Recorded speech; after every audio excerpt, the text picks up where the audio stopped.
नमस्कार अध्यक्ष महोदय, पूज्य गुरुजन वर्ग आणि येथे जमलेल्या सर्व माझ्या बाल मित्रांनो, तुम्हाला सर्वप्रथम बाल दिनाच्या खूप खूप शुभेच्छा। आज हा बाल दिन आपल्याला कोणाच्या जन्मदिवसामुळे साजरा आणि कोणाच्या कर्तृत्वामुळे साजरा करायला मिळतो हे तुम्हाला माहिती असेलच। त्यांचं नाव काय, त्यांचा इतिहास काय हा आपल्याला समजून घेतला पाहिजे आणि फक्त समजून न घेता तो आत्मसात केला पाहिजे।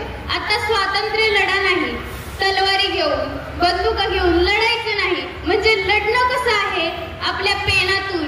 पेन हीच आपली तलवार आहे आणि आपले हात हेच आपले शस्त्र आहे असं समजून जगाला, देशाला पुढे न्यायचं। म्हणजे कुठं चालत पुढे न्यायचं का, तर नाही, तर इतिहासात त्याला अमर बनवायचं आहे। आपल्या देशाला माणसं मिटली तरी चालतील पण नाव मिटायला नको, असं कर्तृत्व आपण करून दाखवायचं आहे।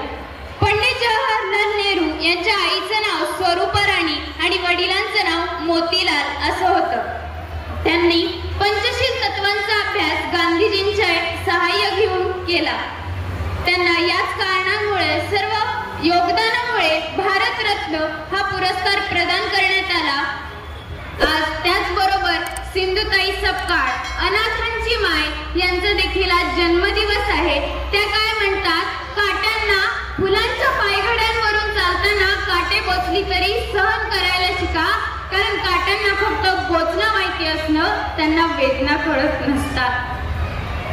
हेच तत्व जर आपण आपल्या आयुष्यामध्ये वापरलं तर नक्कीच आपलं जीवन सुफल होऊ शकतं असं मला वाटतं। शेवटी जाता जाता एवढंच म्हणेन, जिंदगी एक कांटों का सफर है, जिंदगी एक कांटों का सफर है, हौसला उसी की पहचान है, रास्ते पर तो सभी चलते हैं पर जो रास्ते बनाए वही इंसान है, वही इंसान है। एवढे बोलते आणि थांबते। धन्यवाद।